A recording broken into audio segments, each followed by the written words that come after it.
يا أيها الذين آمنوا اتقوا الله يا أيها الذين آمنوا اتقوا الله وابتغوا إليه الوسيلة وجاهدوا في سبيله لعلكم تفلحون إن الذين كفروا لو أن لهم ما في الأرض جميعا ومثله معه ليفتدوا به من عذاب يوم القيامة ما تقبل منهم ولهم عذاب أليم يريدون أن يخرجوا من النار وما هم بخارجين منها ولهم عذاب مقيم والسارق والسارقة فاقطعوا أيديهما جزاء بما كسب نكالا من الله والله عزيز حكيم فمن تاب من بعد ظلمه وأصلح فإن الله يتوب عليه إن الله غفور رحيم ألم تعلم أن الله له ملك السماوات والأرض يعذب من يشاء ويغفر لمن يشاء والله على كل شيء قدير يا أيها الرسول لا يحزنك الذين يسارعون في الكفر من الذين قالوا آمنا بأفواههم ولم تؤمن قلوبهم ومن الذين هادوا سماعون للكذب سماعون لقوم آخرين لم يأتوك يحرفون الكلم من بعد مواعظه يقولون إن أوتيتم هذا فخذوه وإن لم تؤتوه فاحذروه ومن يرد الله فتنته فلن تملك له من الله شيئا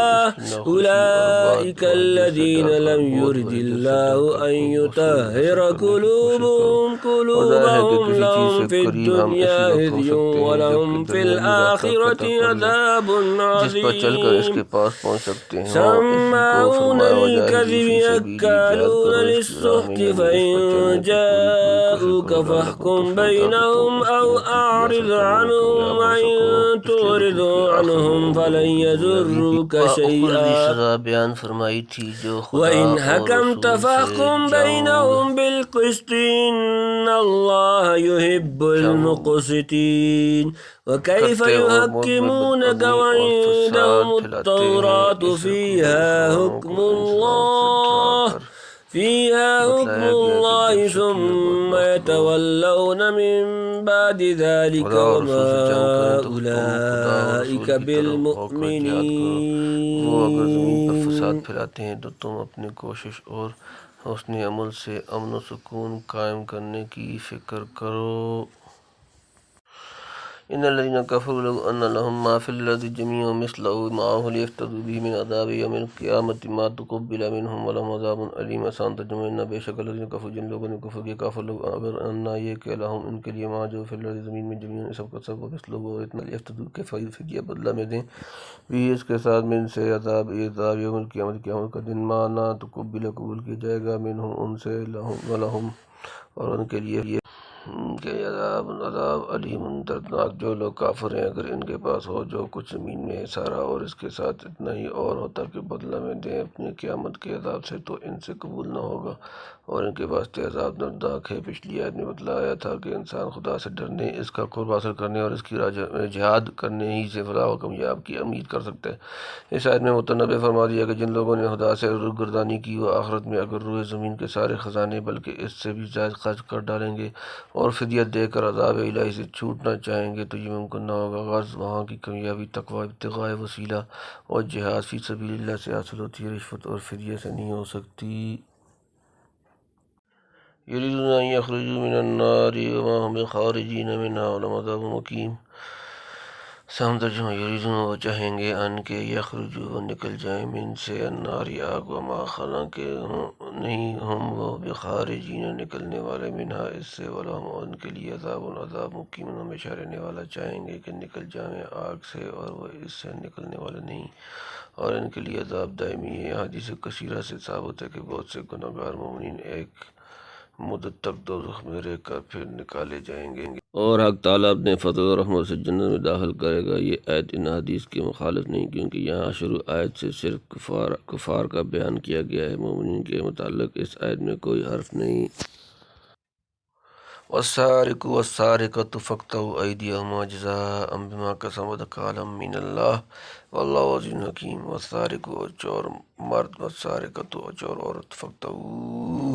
کاٹ دو، أيديهما ان دونوں کے ہاتھ، جزاء سزا، بما کسبا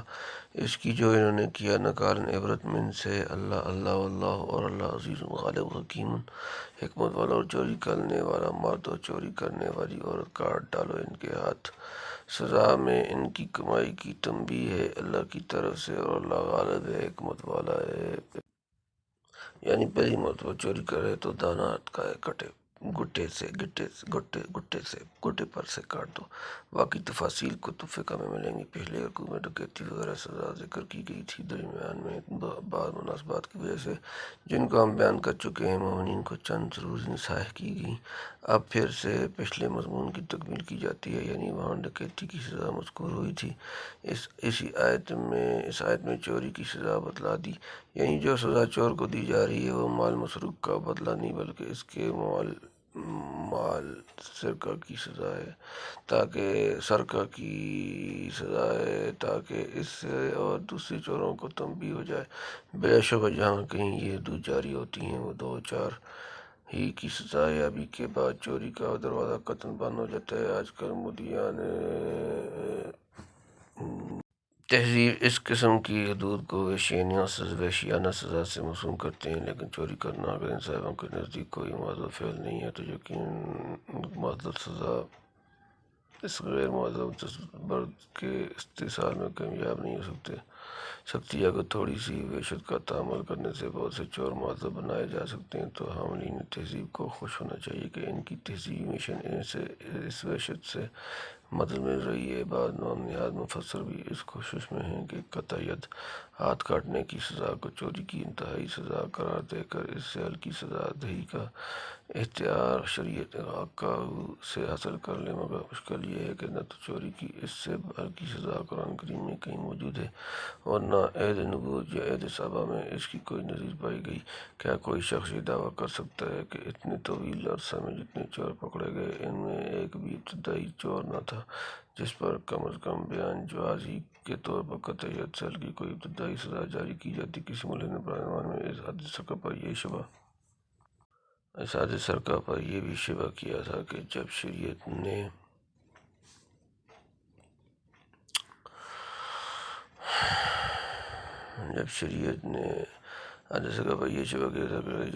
ایک ہاتھ کی دیت 500 دینار رکھی ہے تو اتنا قیمتی ہاتھ جس کے کٹنے پر 500 دینار واجب ہوں، 10-5 روپے کی چوری میں کس طرح کاٹا جا سکتا ہے؟ ایک عالم نے اس جواب میں کیا جواب فرمایا، انہا لما کانت امینۃ کانت ثمینۃ فلما خانت ہانت، یعنی جو ہاتھ امین تھا وہ قیمتی تھا، جب چوری کر کے خائن ہوا تو ذلیل ہوا۔ چونکہ غالب ہے اس لیے اسے حق ہے کہ جو چاہے قانون نافذ کر دے، کوئی چون چرا نہیں کر سکتا، لیکن چونکہ حکمت والا بھی ہے اس لیے یہ احتمال نہیں کہ محض اپنے اختیار کاموں سے لے کر کوئی قانون بے موقع نافذ کرے، نیز وہ اپنے ناتواں بندوں کے اموال کی حفاظت کا کوئی انتظام نہ کر سکے یا اس کی عزت طور پر ایک منافی اور چوروں ڈاکوؤں کو یوں ہی آزادی چھوڑ دے کہ یہ اس کی حکمت کے خلاف ہے۔ فمن تاب من بعد ظلمه واصلح فان اللہ یتوب علیہ ان اللہ غفور رحیم۔ فمن جس توبہ کی من سے بعد ظلمی اپنا ظلم و اصلاح کی، فإن تو بے شک اللہ یتوب علیہ اس کی توبہ قبول کرتا ہے، ان بے شک اللہ غفور بخشنے والا رحیم مہربان۔ پھر جس نے توبہ کی اپنے ظلم کے پیچھے اور اصلاح کی تو اللہ قبول کرتا ہے اس کی توبہ، بے شک اللہ بخشنے والا مہربان ہے۔ یعنی توبہ اگر ٹھیک ہو جس کے لیے بھی جس کے لیے یہ بھی ضروری ہے کہ چوری کا مال مالک کو واپس کرے، اور اگر طرف ہو گیا ہو تو زبان دے، اور زبان نہ دے سکے تو معاف کرائے، اور اپنے فعل پر نادم ہوا اور آئندہ کے لیے اس سے مجتنب رہنے کا عزم رکھے، تو اس طرح کی توبہ سے امید ہے کہ حق تعالیٰ اخروی عقوبت جس کے مقابلے میں دنیاوی سزا کی کچھ حقیقت نہیں اس پر سے اٹھا لے۔ ألم تعلم أن الله له ملك السماوات والذي يعذب من يشاء ويغفر من يشاء والله على كل شيء قدير۔ ألم تعلم کیا تو نہیں جانتا ان کہ اللہ لہو اس کی ملک سلطنت السماوات اسمانوں والارض اور زمین، جو عذب و عذاب دے من یشاء جسے چاہے، ویغفر اور بخش دے لمن یشاء جس کو چاہے، واللہ اور اللہ علی پر کل شیء عرش قدیر قدرت والا۔ اور معلوم نہیں کہ اللہ ہی کے واسطے ہے سلطنت آسمانوں اور زمین کی، عذاب کرے جس کو چاہے اور بخشے جس کو چاہے، اور اللہ سب چیزوں پر قادر ہے۔ اور زمین یعذب و عذاب دے من یشاء جسے چاہے، یغفر و بخش دے لمن یشاء جس کو چاہے، واللہ اور اللہ علی پر کل شیء عرش قدیر قدرت والا۔ جب حقیقی سلطنت و حکومت اس کی ہے تو بلا شبہ اسی کو یہ اختیار ہوگا کہ جسے مناسب جانے معاف کر دے، اور جسے اپنی حکمت و عدل کے موافق سزا دینا ہے سزا دے، اور نہ صرف یہ کہ اسے معاف کرنے اور سزا دینے کی کلی اختیارات حاصل ہیں، بلکہ ان اختیارات کے استعمال سے کوئی روکنے والا بھی نہیں، کیونکہ ہر چیز پر وہ پوری قدرت رکھتے ہیں۔ یا ایھا الرسول لا یحزنک الذین یسارعون فی الکفر من الذین قالوا آمنا بافواہہم ولم تؤمن قلوبہم ومن الذین ہادوا سماعون للکذب سماعون لقوم آخرین لم یأتوک یحرفون الکلم من بعد مواضعہ یقولون ان اوتیتم ھذا فخذوہ وان لم تؤتوہ فاحذروا ومن یرد اللہ فتنتہ فلن تملک لہ من اللہ شیئا اولئک الذین لم یرد اللہ ان یطہر قلوبہم لہم فی الدنیا خزی ولہم فی الآخرۃ عذاب عظیم۔ آسان ترجمہ، یا ایھا اے الرسول رسول، لا یحزنک آپ کو غمگین نہ کریں الذین جو لوگ یسارعون جلدی کرتے ہیں فی میں الکفر کفر من سے، الذین جو لوگ قالوا انہوں نے کہا آمنا ہم ایمان لائے بافواہہم اپنے منہ سے، جمع وا اور لم تؤمن مومن نہیں قلوبہم ان کے دل، ومن اور سے الذین ہادوا وہ لوگ جو یہودی ہوئے، سماعون جاسوسی کرتے ہیں للکذب جھوٹ کے لیے، سماعون وہ جاسوس ہیں لقوم جماعت کے لیے، آخرین دوسری، لم یاتوک وہ آپ تک نہیں آئے، یحرفون وہ پھیر دیتے ہیں الکلم کلام من بعد مواضعہ اس کے ٹھکانے، یقولون کہتے ہیں ان اوتیتم اگر تمہیں دیا جائے ھذا یہ فخذوہ اس کو قبول کر لو، وان اور اگر لم تؤتوہ یہ تمہیں نہ دیا جائے فاحذروا تو اس سے بچو، ومن اور جو جس یرید اللہ چاہے فتنتہ گمراہ کرنا، فلن تملک تو ہرگز نہ آ سکے گا لہو اس کے لیے من سے اللہ شیئا کچھ، اولئک یہی لوگ الذین وہ لوگ جو لم یرد نہیں چاہا اللہ ان کے یطہر پاک کرے قلوبہم ان کے دل، لہم ان کے لیے فی الدنیا دنیا میں خزی رسوائی، ولہم اور ان کے لیے فی میں الآخرہ آخرت عذاب عظیم بڑا۔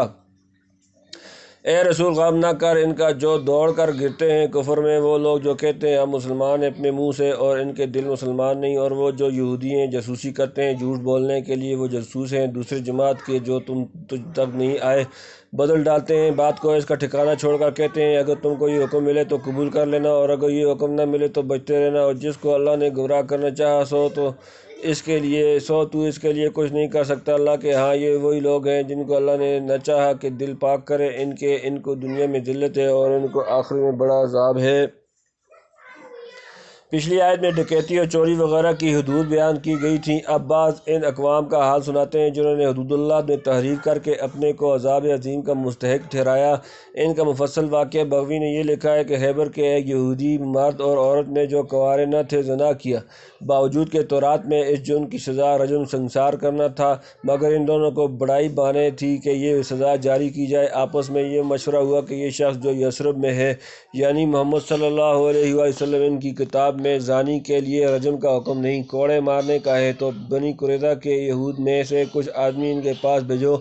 کیونکہ وہ ان کے ہمسائے ہیں اور ان سے صلح کا معاہدہ بھی کر چکے ہیں، وہ ان کا خیال معلوم کر لیں گے۔ چنانچہ ایک جماعت اس کام کے لیے روانہ کی گئی کہ نبی کریم صلی اللہ علیہ وسلم کا اندیہ معلوم کر لے کہ زانی محض کی کیا سزا تجویز کرتے ہیں۔ اگر وہ کوڑے مارنے کا حکم دیں تو ان پر رکھ کر قبول کر لو، اور رجم کا حکم دیں تو مت مانو۔ ان کے دریافت کرنے پر حضور صلی اللہ علیہ وسلم نے فرمایا کہ تم میرے فیصلے پر رضامند ہو گئے۔ انہوں نے اقرار کر لیا۔ خدا کی طرف سے جبرائیل رجم کا حکم لے آئے، مگر وہ لوگ اپنے اقرار سے پھر گئے۔ آخر حضور صلی اللہ علیہ وسلم نے فرمایا کہ فدق کا رہنے والا ابن سوریہ تم میں کیسا شخص ہے؟ سب نے کہا کہ آج روئے زمین پر شرائع موسویہ کا اس سے زیادہ جاننے والا کوئی نہیں۔ آپ نے اس کو بلوایا اور نہایت ہی شدید حلف دے کر پوچھا کہ تورات میں اس گناہ کی سزا کیا ہے، باوجود کہ دوسرے یہودی اس حکم کو چھپانے کی ہر ممکن کوشش کر رہے تھے جس کا پردہ حضرت عبداللہ بن سلام کے ذریعے سے فاش ہو چکا تھا۔ تاہم ابن سوریہ نے، جو ان کا مسلم معتمد تھا، کسی نہ کسی وجہ سے اس کا اقرار کر لیا کہ بے شک تورات میں اس جرم کی سزا رجم ہی ہے۔ بعد اس نے سب حقیقت ظاہر کی کہ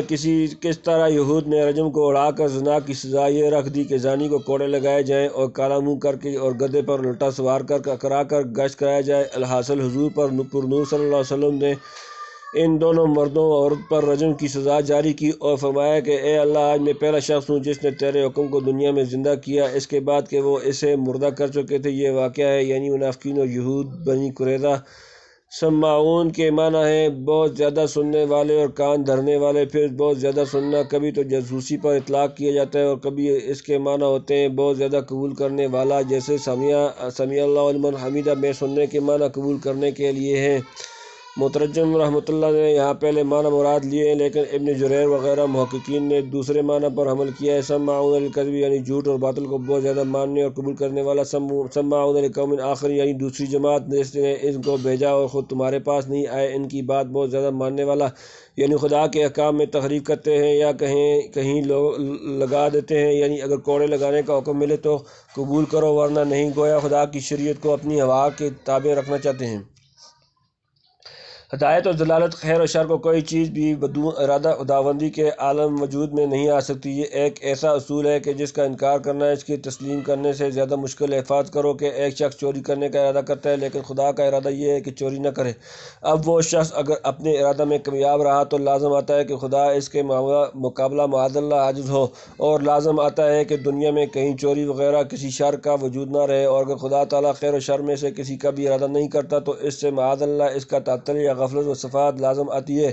تعالی اللہ عن کل شرور و تقدس۔ ان تمام شکوک پر غور کرنے کے بعد ناچار وہ ہی ماننا پڑے گا کہ کوئی چیز بھی اس کے ارادہ تخلیق کی بدون موجود نہیں ہو سکتی۔ میں مسئلہ نہایت مہم اور طویل الذیل ہے۔ ہمارا قصد ہے کہ اس قسم کے مسائل کے متعلق مستقل مضمون لکھ کر فوائد کے ساتھ ملحق کر دیا جائے۔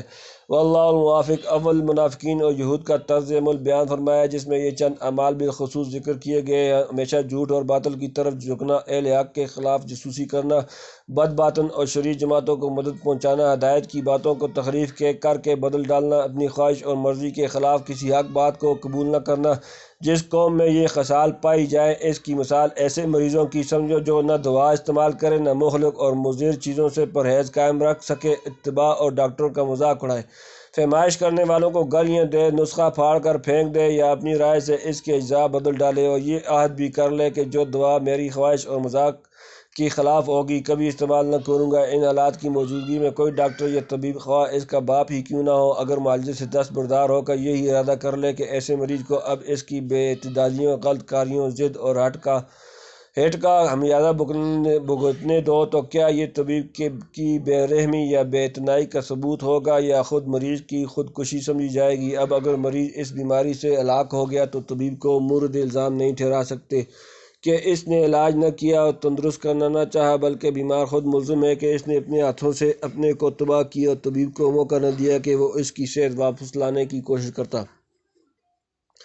ٹھیک اسی طرح یہاں یہود کی شرارت، ہواپرستی، ضد اور ہٹ درمی کو بیان فرما کر جو یہ لفظ فرمائے وَمَن يُرِدِ اللَّهُ فِتْنَتَهُ، جس کو اللہ نے گمراہ کرنا چاہا، اور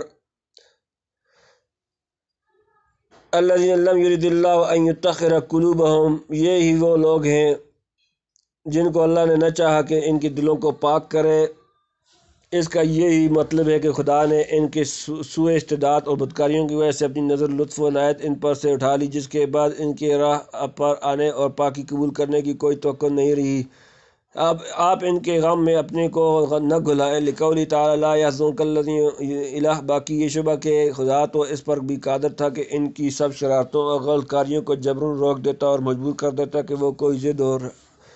ہٹ کر ہی نہ سکیں، تو بے شک میں تسلیم کرتا ہوں کہ خدا کی قدرت کے سامنے یہ چیز کچھ مشکل نہ تھی۔ وَلَوْ شَاءَ رَبُّكَ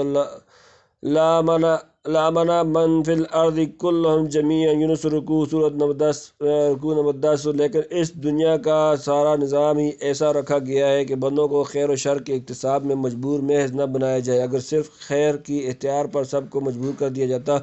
تو تخلیق عالم کی حکمت و مصلحت پوری نہ ہوتی اور حق تعالیٰ کی بہت سی صفات ایسی رہ جاتی کہ ان کے ظہور کے لیے کوئی محل نہ ملتا۔ مثلا عفو غفور، حلیم منتقم، ذو البطش شدید، قائم بالقسط، مالک یوم الدین وغیرہ۔ حالانکہ عالم کے پیدا کرنے سے غرض یہ ہے کہ اس کی تمام صفات کمالیہ کا مظاہرہ ہو۔ کوئی مذہب یا کوئی انسان جو خدا کو فاعل مختار مانتا ہے، انجام کار، اس کے سوا کوئی دوسری غرض نہیں بتلا سکا۔ لیبلوکم ایکم احسن عملا، سورہ ملک رکوع نمبر 1۔ اس سے زائد تفصیل کی یہاں گنجائش نہیں، بلکہ اس قدر بھی ہمارے موضوع سے زائد ہی ہے۔ سماعون للکذب اکالون للسخط فإن جاءوک فاحکم بینہم او اعرض عنہم وإن تعرض عنہم فلن یضروک شیئا وإن حکمت فاحکم بینہم بالقسط ان اللہ یحب المقسطین۔ سماعون جاسوسی کرنے والے، للکذب جھوٹ کے لیے، اکالون بڑے کھانے والے، للسخط حرام، فإن پس اگر جاؤک آپ کے پاس آئیں، فاحکم تو فیصلہ کر دیں آپ، بینہم ان کے درمیان، او یا اعرض منہ پھیر لیں، عنہم ان سے، وإن اور اگر تعرض آپ منہ پھیر لیں، عنہم ان سے، فلن تو ہرگز یضروک آپ کا نہ بگاڑ سکیں گے، شیئا کچھ، وإن اور اگر حکمت آپ فیصلہ کریں، فاحکم تو فیصلہ کریں، بینہم ان کے درمیان، بالقسط انصاف سے، ان اللہ بے شک اللہ یحب دوست رکھتا ہے المقسطین انصاف کرنے والے۔ جاسوسی کرنے والے، جھوٹ بولنے کے لیے اور بڑے حرام کھانے والے، سو اگر آویں وہ تیرے پاس تو فیصلہ کر دے ان میں، یا منہ پھیر لے ان سے، اور اگر تو منہ پھیر لے گا ان سے تو وہ تیرا کچھ نہ بگاڑ سکیں گے، اور اگر تو فیصلہ کرے تو فیصلہ کر ان میں انصاف سے، بے شک اللہ دوست رکھتا ہے انصاف کرنے والوں کو۔ ابن عباس، مجاہد اور اکرمہ وغیرہ اکابر سلف سے منقول ہے کہ حضور صلی اللہ علیہ وسلم کو یہ اختیار ابتدا میں تھا، آخر میں جب اسلام کا تسلط اور نفوذ کامل ہو گئے تو ارشاد ہوا، ان احکم بینہم بما انزل اللہ، سورہ نمبر 5 سورۃ المائدہ آیت نمبر 49۔ یعنی ان کی نزاعت کا فیصلہ قانون شریعت کے موافق کر دیا کرو۔ مطلب یہ ہے کہ اعراض اور کنارہ کشی کی ضرورت نہیں۔ قرآن کریم بار بار اس پر زور دیا ہے کہ کوئی شخص کتنا ہی شریر، ظالم اور بدمعاش کیوں نہ ہو، مگر اس کے حق میں بھی تمہارا دامن عدالت ناانصافی کے چھینٹوں سے داغدار نہ ہونے پائے، یا یہی وہ حصلت ہے جس کے سہارے زمین و آسمان کا نظام قائم رہ سکتا ہے۔